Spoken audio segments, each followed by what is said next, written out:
You want to talk about an eye test to remember? First ballot Hall of Famers, two legends, two pure point guards. And when you talk about the point guard position today, people would say a Steph Curry, Russell Westbrook, Kyrie are not point guards, though they play the point guard position. The reason why people say that is because there once was a time where point guards were pass first, predominantly. And these are the quintessential examples of great pass first, prototypical type point guards. You got Jason Kidd, the magician. And you got Steve Nash. I used to call him Steve Nasty, the other magician. Two great point guards of our era. Two of the greatest passers of my era. I'm talking about the 2000s. Shout out to my subscriber for suggesting this eye test. This is going to be one of the better ones. And we're going to break down every way possible we can to dissect these two point guard magicians, specialists. So, let's roll the tape. First category is going to be the one you're probably thinking about off the top of your head. Passing. Two of the greatest passers of my era. Craftsmen, always looking to set their players up. Shoot first players. Who's the better passer? And for me, I have Jason Kidd.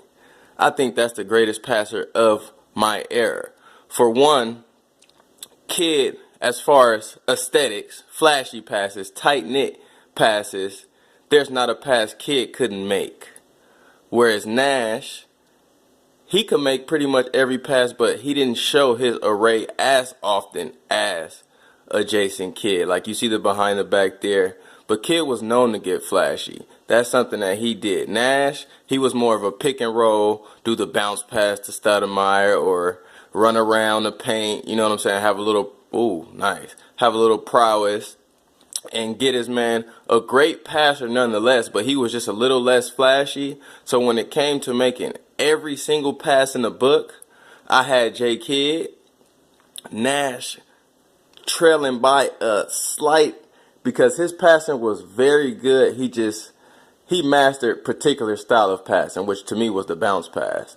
I think Steve Nash probably had the best bounce pass off the pick and roll that I've seen. But as far as passing in general, I slightly give it to Kidd. It can go to Nash because that's probably the second best passer of my generation. Now, finishing at the rim. Steve Nash wasn't really a finisher of the rim. He was more so a perimeter player and a creator for his teammates. Jason Kidd, 6'3", big body. Not only could he pass, but when tempted to score, he can get to the rack. He can create his own shot. He's bigger than most point guards, as you see Steve Nash with the craftiness.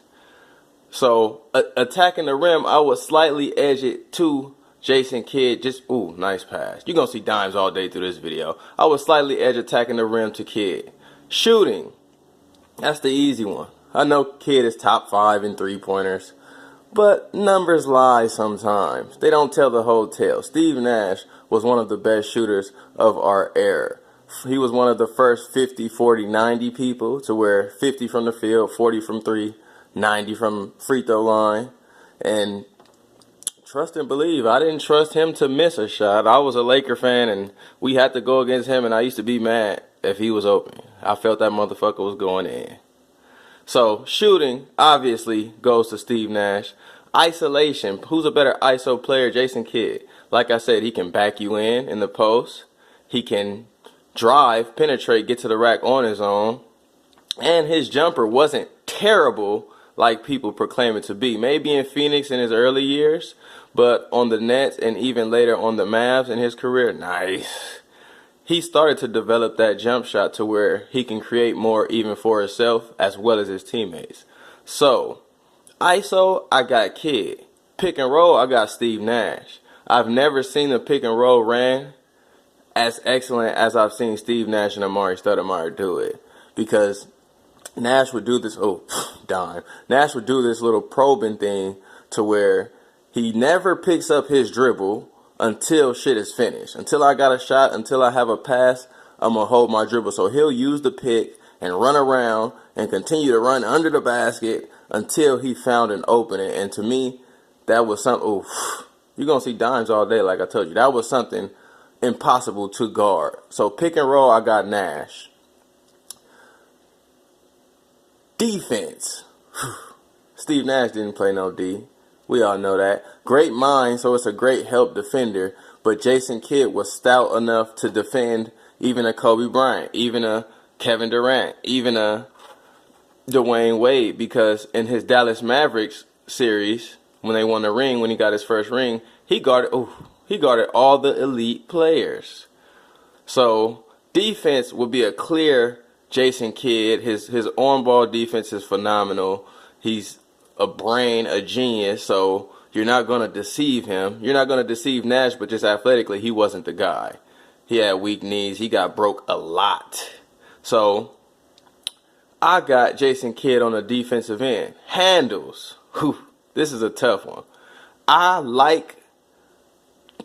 They both have handles. And Jason Kidd, like I said, isolation could get by you more, but the fact that Steve Nash's pro was so legendary to me, and how patient he was with the pick and roll, his hesitation move, as you saw there, he had one of the better hesitations left and right.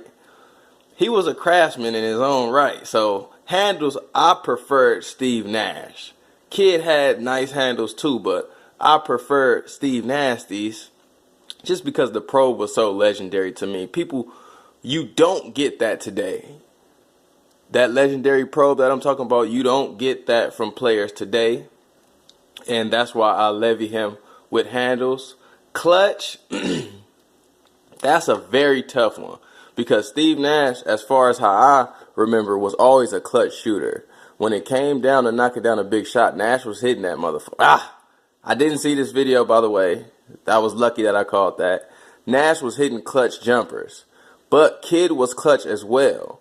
It's just he's not the shooter to where you're going to rely on him to get the last shot. So I would take Steve Nash as far as clutch. But Jason Kidd ain't one of those to shy away from the moment. He's not scared. He's going to do clutch shit as well. It's just clutch, I got the slight edge to Steve Nasty, baby. Now, mid-range. Steve Nash, like I said, a better shooter. So 3-ball and mid-range would go to Nash. Jason Kidd was more of a mid-range shooter than a 3-ball shooter because he could create on his own. So he would have to settle for something like that or the mid-ranges that you've seen in this game. But Nash is a pure shooter in my opinion, my humble opinion. So I would take Steve Nash in every shooting category. Offhand, they both had good offhands. I think Steve Nash was more coordinated just because he was a soccer player as well. So he had four arms essentially. His feet were arms. The way he had control of his footwork was spectacular. And I think that's something that was key in watching Steve Nash. Leader, who was the better leader? Rammed in and out. This was a quadruple overtime. I think Jason Kidd was the better leader. Always had, because Nash was good on the Suns and it fit perfectly for him, that system. Whereas in Dallas, he was good, but he wasn't the main focal point, and the offense wasn't geared around him. It was geared around Dirk. So he wasn't as prevalent in Dallas as he was in Phoenix. Phoenix was his golden years. So, and Nash, Kidd, wherever he went, they became contenders and they became someone to be messed with, because for me, his leadership always catapulted his team into that contender role. He always, even in the Olympics, he was the leader. He told people where to be. He told people where not to be. He always put the pass in the perfect position. So for a point guard, which is leadership, I have to give it to Jason Kidd because that's the point guard I want on my team. Nash is a close second.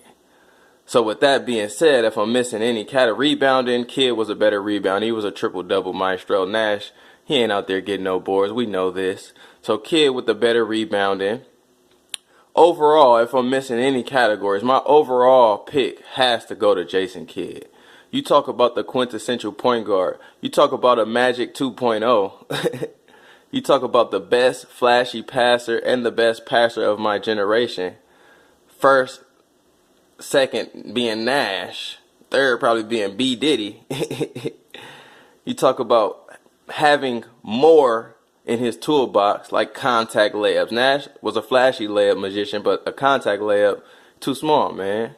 So the overall player, you talk about defense, being able to clamp somebody up, I have to go with Jason Kidd.